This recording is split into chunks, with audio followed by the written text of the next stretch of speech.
तरह से सुखी हो, सतत चिंतन मनन करते हैं। इतने सारे प्रोजेक्ट चला रखे हैं उन्होंने। और सबसे बड़ी बात जो मुझे जानकारी मिली है, सच झूठ मैं नहीं जानता, किंतु लाखों करोड़ों रुपए के काम उनके ट्रस्ट के माध्यम से देश में संचालित होते हैं। और यदि उनके ट्रस्ट का बैलेंस कभी देखा जाए तो 10 लाख रुपए का बैलेंस एट ए टाइम नहीं मिलेगा। पर काम किस तरह से हो रहे हैं, हम तो यही समझ नहीं पा रहे कि लाखों करोड़ों रुपए आ कहां से रहे और लग कहां से रहे। आज हम व्यापार करते हैं, आज हम दूसरा काम करते हैं तो 50 लाख की पूंजी जो 10 लाख का काम करते हैं। पर भैयू जी महाराज के ट्रस्ट का बैलेंस अगर आप देखने जाएंगे तो कभी भी 10 लाख रुपए का बैलेंस इनके अकाउंट में नहीं मिलेगा। और मालूम पड़ा परसों 10 लाख रुपए नहीं 50 लाख रुपए का काम होने जा रहा है। तो मैं सोचता हूं कि ये इनकी लीला यही जाने, पर ईश्वर ऐसे लोगों को हमारे बीच जरूर भेजे ताकि हमारे दीन दुखियों की पीड़ा कैसे हर सके। मैं ज्यादा विस्तृत में तो बता नहीं पाऊंगा, किंतु संक्षिप्त में यही बताऊंगा कि हमारे भैयू जी महाराज जैसे लोग आम आदमी की पीड़ा हरने के लिए जितना चिंतन मनन करते हैं, जितना काम करते हैं 18-18 घंटे, यहाँ से पूना तक, महाराष्ट्र में हर जगह यात्राएं करते हैं। और वही वजह है कि आज देश का कोई भी व्यक्ति हो, चाहे वो नरेंद्र मोदी हो, शिवराज सिंह चौहान हो, कपिल सिब्बल हो, पृथ्वीराज चौहान हो या अन्ना हजारे हो या उद्धव ठाकरे हो या राज ठाकरे हो, सभी उनके चरणों में झुकते हैं। तो ये झुकना व्यक्ति के सामने झुकना नहीं है, इनके कार्यों के सामने झुकना है। और ऐसे गुरु हमको अगर मिले हैं तो मैं सोचता हूं कि निश्चित रूप से हम लोगों के लिए बड़े सौभाग्य की बात है। और सबसे बड़ी बात, भैयू जी महाराज की इतनी व्यस्तताएं हैं कि यदि उनका समय लेने के लिए कोई जाए तो समय मिलना बहुत कठिन है। और हम जब भी जाते हैं सेंधवा वाले भरत, और हम जब भी बोलते हैं कि गुरुजी हमारे सेंधवा में कार्यक्रम करना है, तो गुरुजी बोलते हैं किस तारीख को करना है, मैं आ रहा हूं। तो इतने सरल हृदय, केवल प्रेम के भूखे हैं, जब भी बुलाओ सेंधवा हाजिर। निश्चित रूप से हम लोगों के लिए बहुत बड़ी खुशी की बात है कि आपका आशीर्वाद मिलता हमको रहा है।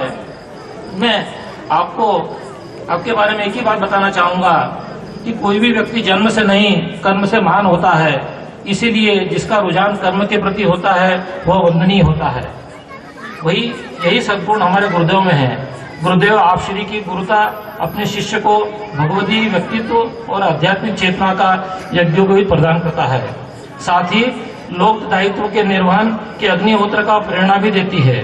आप श्री अपने शिष्यों के निर्मल नयन में भारतवर्ष के आध्यात्मिक राजदूत के रूप में प्रतिष्ठापित है। आपके सत्संग और सानिध्य से आपकी शिष्य बिरादरी को सदैव अमृत तुल्य आस्था का पेय यानी दूध और श्रद्धा का दधी यानी दही ही हासिल होता है। ऐसे हम सभी की आस्था के केंद्र परम पूज्य गुरुदेव को मैं इन 4 पंक्तियों के साथ मंच पर आमंत्रित करूंगा आशीर्वचनों के लिए। गुरुवर लाखों जनों के सहारे हो आप, गहन अंधकार में चमकते हुए सितारे हो आप, नंदन वन की उपमा से शोभित हो आप, मझधार में डूबती हर कश्ती के सहारे हो आप। ऐसे हमारे गुरुवर हैं। संसार में अभागा वह नहीं जिसके पास माया नहीं, पर संसार में अभागा वह है जिस पर गुरु की छाया नहीं। तो हम अभागे नहीं हैं, हम निश्चित रूप से भाग्यवान हैं। मैंने एक बात और आपके बारे में सोची, वो भी मैं बोल ही दूं। समय की मर्यादा है पर मोह नहीं छोड़ पा रहा हूँ, मौका मिला है छोड़ू क्यों मैं।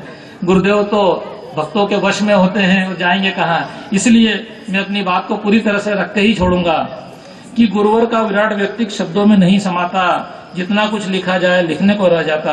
गुरुदेव हम आपके बारे में एक ही बात कहेंगे कि मस्तक पर आकाश लिए धरती बांधे पांव से, आप निकले जिन गांव से सूरज निकले उन गांव से। आप सूरज के उपासक हैं इसलिए सूरज निकले उन गांव से।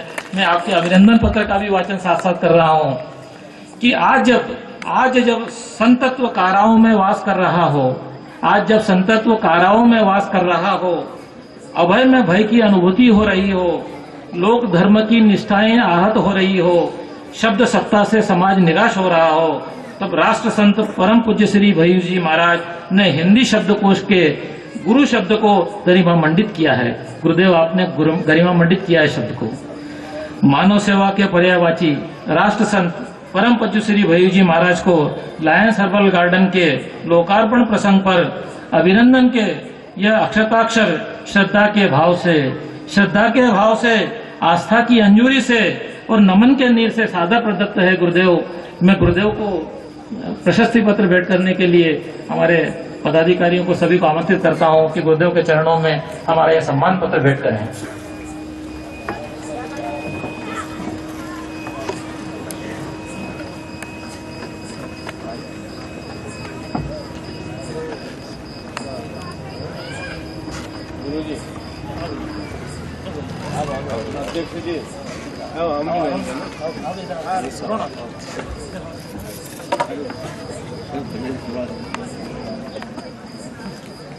समाज का, देश का, इंसानियत का भी बैलेंस थोड़ा गड़बड़ा है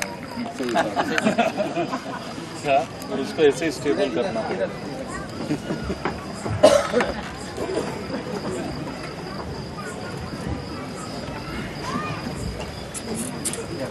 निश्चित रूप से समय अपनी गति से चल रहा है, किंतु भैया जी महाराज के आशीर्वचनों के लिए मैं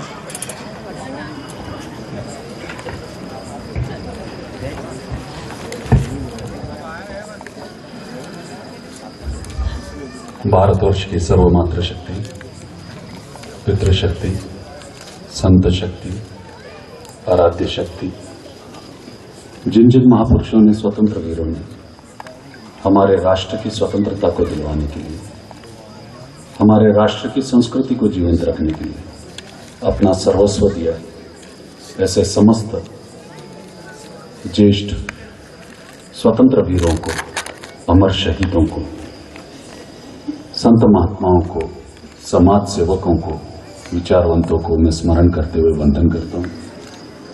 मेरे सम्मुख उपस्थित राष्ट्र के, समाज के ज्येष्ठ अनुज पितृ स्वरूप, मातृ स्वरूप बांधव, बंधुओं, माताओं, बहनों, पितृशक्तियों, युवा साथियों, मेरे पत्रकार बंधुओं, आप सभी को मेरा प्रेमपूर्वक अभिवादन। सम्मानित व्यासपीठ पर उपस्थित मध्य प्रदेश शासन के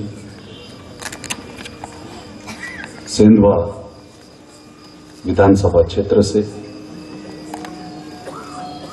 लोकप्रिय, सहज, सरल, अहंकार विहीन व्यक्तित्व के धनी आदरणीय श्री अंतर सिंह जी आर्य साहब, जो वर्तमान में श्रम मंत्री हैं, आप ही के साथ में उपस्थित सेंधवा नगर पालिका के प्रथम नागरिक आदरणीय अरुण भाई जी चौधरी,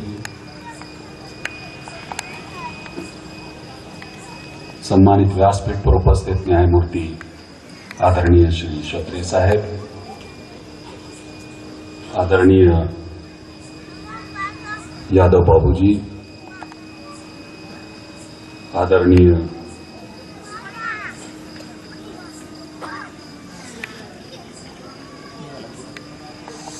मेवालाल जी पाटीदार साहब, जो गायत्री शक्तिपीठ सेंधवा के स्थापनकर्ता ही नहीं, परंतु आचार्य वर्ग के विचारों को जन जन तक पहुंचाते हुए गायत्री मंत्र की शक्ति के माध्यम से स्वास्थ्य, शिक्षा और धर्म की अलख जगाने वाले एक सहज, सरल, विद्वत्ता के स्वरूप वंदनीय श्री मेवालाल जी पाटीदार साहेब, आदरणीय वीर जैन साहेब, आदरणीय श्री विजय मालवी साहेब, समस्त उपस्थित सम्मानित अतिथिगण, व्यासपीठ, आप सभी को मेरा प्रेमपूर्वक वंदन।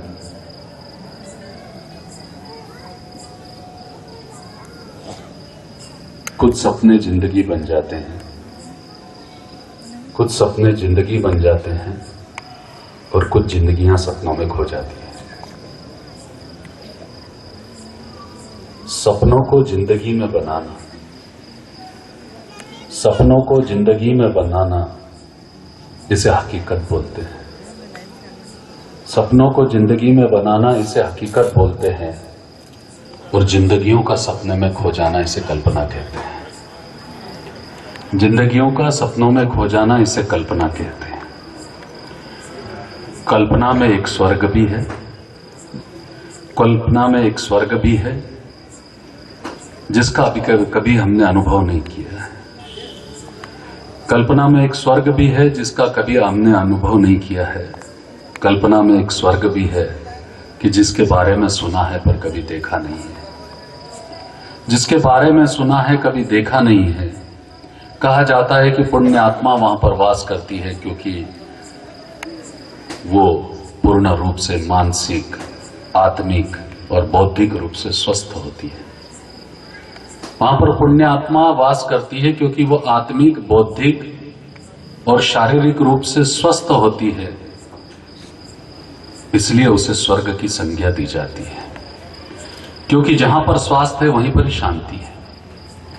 क्योंकि जहां पर स्वास्थ्य है वहीं पर शांति है, और शांति के सिवा आनंद की उत्पत्ति नहीं है। मानव का जीवन यह आनंद से निर्माण हुआ है और अंतवगत उसे परमानंद में ही समाना है। इसलिए आनंद से परमानंद तक का सफर, शून्य से 100 और 100 से फिर शून्य, सिफर तक का सफर, यह मनुष्य की नियति होती है। यही मनुष्य की नियति होती है। जब आनंद ही प्राप्त करना जीवन का ध्येय है, जब आनंद ही प्राप्त करना जीवन का ध्येय है, तो शांति को खोजना बहुत आवश्यक होता है। और शांति खोजने के जो स्वरूप होते हैं, जो शांति खोजने के स्वरूप होते हैं, वो कौन से होते हैं? आप दान करते हैं, किस लिए करते हैं? आप पुण्य कमाते हैं, किस लिए करते हैं? आप ज्ञान अर्जन करते हैं, किस लिए करते हैं? आप देव अर्चना करते हैं, किस लिए करते हैं? आप अपने संवेदना से कर्तव्यों का निर्वहन करते हैं, अपने उत्तरदायित्वों का निर्वहन करते हैं। आप संपत्ति एकत्रित करते हैं। आप अपने सांसारिक जीवन के श्रेष्ठ प्रक्रियाओं का निर्वहन करते हैं। ये किस लिए करते हैं? अगर एक परिवार में अगर एक नन्हा शिशु ना हो तो परिवार चौखट दर चौखट भटकता है और कहीं ना कहीं यह प्रार्थना करता है कि एक नन्ही सी किलकारी हमारे घर में गूंज जाए। किस लिए? क्योंकि उस किलकारी की शांति, उस किलकारी से जो शांति मिलेगी, उससे जो आनंद की निर्मित होने वाली है, वो आनंद हमें कहीं से प्राप्त नहीं हो सकता। उस स्वर्ग को तो हमने नहीं देखा, परंतु उस स्वर्ग को भूमि पर लाने का कार्य हम कर सकते हैं। ये मानव ने अनेक बार किया हुआ है, चाहे भागीरथ के रूप में, चाहे भागीरथ के रूप में भागीरथी को स्वर्ग से उतारने का काम हो, या फिर वही स्वर्ग में जो एक सुखद स्वास्थ्य की कल्पना करते हुए पुण्यात्मा रहती है, उस पुण्यात्मा का स्वरूप धारण करने के लिए सेंधवा में एक आयुर्वेदिक उद्यान एक जीवंत स्वर्ग के रूप में हो, एक जीवंत स्वर्ग के रूप में हो। स्वर्ग का तात्पर्य क्या है? वात्सल्य। विचार करो कि अगर वात्सल्य ना हो तो क्या जीव होगा? और अगर जीव ना होगा तो क्या मानव होगा? और अगर मानव ही नहीं है तो फिर मानवता का अर्थ ही क्या होगा? तो मूलतः वात्सल्य का अर्थ क्या है? वात्सल्य का अर्थ होता है मातृत्व। और मातृत्व का स्वरूप क्या है? मातृत्व का स्वरूप यह है कि उत्पत्ति से मुक्ति तक का जो स्रोत है वो मातृत्व है, वात्सल्य है। और ऐसे उत्पत्ति से लेकर मुक्ति तक के इस वात्सल्य रस को, आपके कुंडलिनी के चक्र को नैसर्गिक रूप से जागृत करते हुए, आपके सातों सुरों को नाद ब्रह्म की अवस्था से छेड़ते हुए, सात समुद्र का शांति देने का कार्य करते हुए, सात समुद्र की गहराई जैसी शांति देते हुए, सप्त ऋषि जैसा अलौकिक चमकता हुआ आनंद देते हुए, 7 जन्मों की पवित्रता और 7 फेरों के बंधन के साथ में चरित्र निर्माण की प्रक्रिया का ये उद्यान है, ये उद्यान है। इसलिए बंधुओं कि वात्सल्य का जो अर्थ है वो वात्सल्य मात्र मां और वात्सल्य ये भर कहने से नहीं हो जाता, ये भर कहने से हो नहीं जाता। वात्सल्य का मूल अर्थ यह है कि जो हमें उत्पत्ति से लेकर मुक्ति के द्वार तक लेकर जाती हो। उत्पत्ति पृथ्वी है और अगर मुक्ति है तो वो स्वर्ग है। जो स्वर्ग और पृथ्वी को एक, जो जन्मभूमि और स्वर्ग को एक रूप में मिला देती है, उसे वात्सल्य रूपी मां कहते हैं, उसे वात्सल्य रूपी मां कहते हैं। इस वात्सल्य से निर्माण कौन होता है? इस वात्सल्य से निर्माण होता है शिशु। शिशु किस लिए होता है? सृष्टि की प्रक्रिया को चलाने के लिए, निरंतर चलायमान रखने के लिए, इस सृष्टि को शांति प्रदान करने के लिए, इस सृष्टि को आनंद प्रदान करने के लिए, इस सृष्टि के स्वर्ग को अलौकिक बनाए रखने के लिए इस शिशु का जन्म होता है।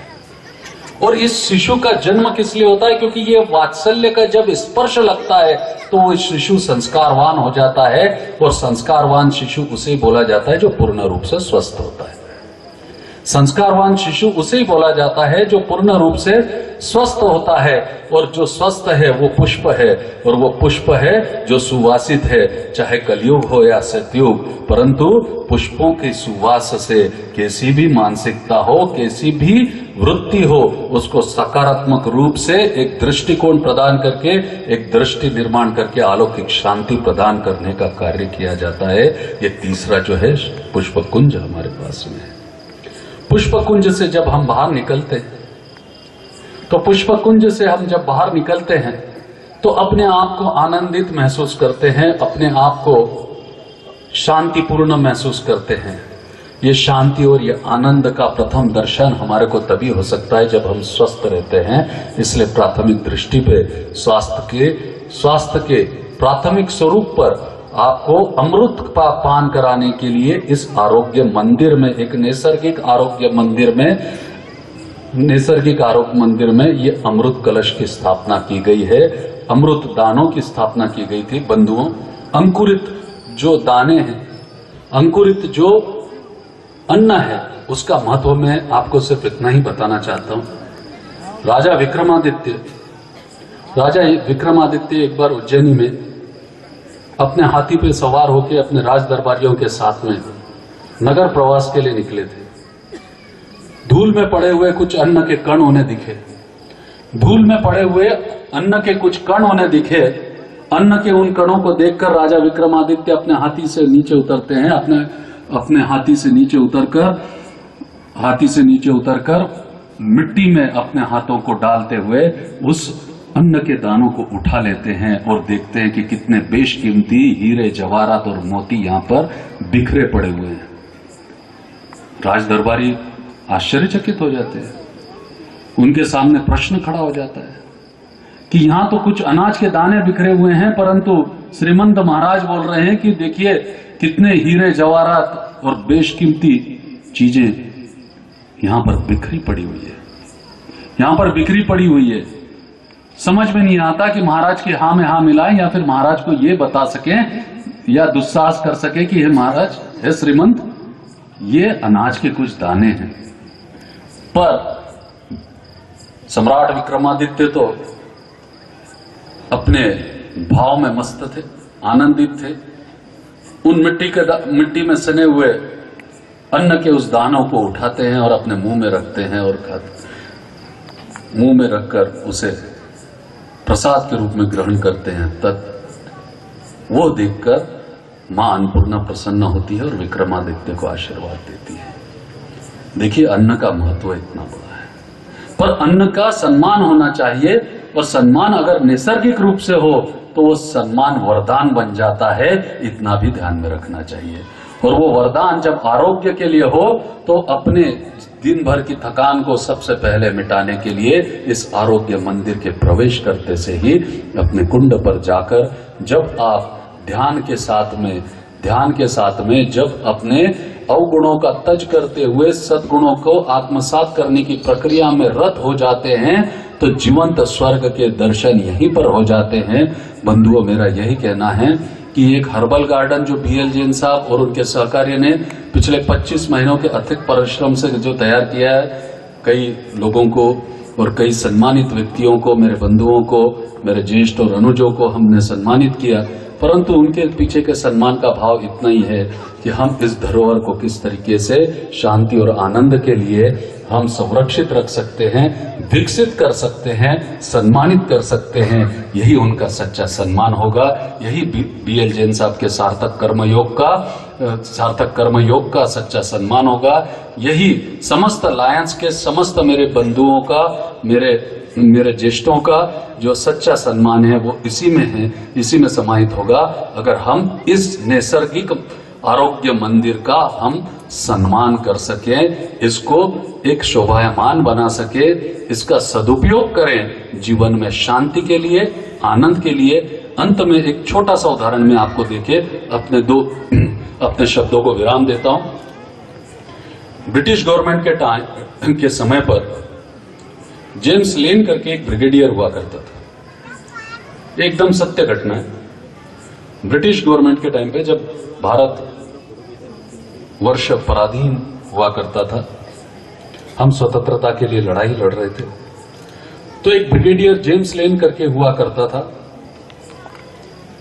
वो बिहार के एक इलाके में पदस्थ था। वो बिहार के एक इलाके में पदस्थ था और वो जिस छावनी का मुख्य हुआ करता था, उस छावनी में प्रतिदिन सैनिकों के आपसी मनमुटाव, आक्रोश, अस्वस्थता, रोग, क्रोध, मत्सर, वासना, इस तरीके की समस्त विकृतियों का उसे दैनंदिन सामना करना पड़ता था। बहुत संघर्ष किया, अनुशासित लाने का प्रयोग किया, कठोर नियम बनाए, कई तरीके के प्रयोग किए, परंतु प्रयोग यशस्वी नहीं हुए। कुछ दिनों के पश्चात वहां से एक साधु गुजर रहे थे। साधु ने कहा, तुम्हारे पास सब कुछ है पर वात्सल्य की छाया नहीं। वात्सल्य की छाया नहीं, जीवन का सुवास नहीं, जीवन का सुवास नहीं, जीवन का सुवास नहीं, बच्चों की किलकारियां नहीं, इसलिए तुम्हारे छावनी में आरोग्य नहीं, चाहे मानसिक हो, आत्मिक हो या शारीरिक हो। इसलिए तुम्हारे छावनी में आरोग्य नहीं। ये कह के जब वो आगे बढ़ते हैं तो जेम्स लेन पीछे से जाते हैं और पूछते हैं, हे स्वामी, इसके लिए क्या उपाय योजना है? तब स्वामी वही उपाय योजना बताते हैं जो आदरणीय गुरुजी मेवालाल जी ने आपको बताई। और वो संपूर्ण छावनी में वृक्षारोपण करना शुरू करते हैं। वृक्ष संवर्धन होता है। जैसे जैसे वृक्ष बढ़ते जाते हैं वैसे वैसे वो देखते हैं कि यकायक सैनिकों के छावनी में एक शांति सी आती जा रही है। रोग हटते जा रहे हैं, वासना दूर जा रही है, विकृति खत्म होती जा रही है, मानसिकता बदल रही है, सकारात्मकता की तरफ जा रहे हैं, स्वस्थता बढ़ रही है, खर्चे कम हो रहे हैं और आनंद की लहर दौड़ रही है। ऐसे ही आनंद की लहर दौड़ाने के लिए आए और आरोग्य निसर्ग मंदिर आपके लिए आया हुआ है। निसर्ग आरोग्य मंदिर आपके लिए आया हुआ है। मैं परमात्मा से यही प्रार्थना करूंगा कि जो भी यहाँ पर आएंगे, मैं जो भी मेरे साधना का तप है, बल है, उस सब के आधार पर उस सब को साक्षी मानकर मैं सिर्फ इतना ही कहूंगा कि हे परम पिता परमेश्वर, हे माँ गायत्री, हे माँ भूमि, हे माँ राष्ट्र, हे माँ गो, हे माँ धर्म, हे माँ जननी, यहाँ पर आने वाले सभी शांति प्राप्त करने के लिए, जीवंत स्वर्ग खोजने के लिए, जो मेरे बंधु, जो मेरी माताएं, जो मेरे बहनें, जो मेरे पितृशक्तियां हैं, उन्हें सभी को आरोग्य दे, मानसिक, शारीरिक और आत्मिक। इतना कह के मेरे 2 शब्द समाप्त करते हैं। जय जय।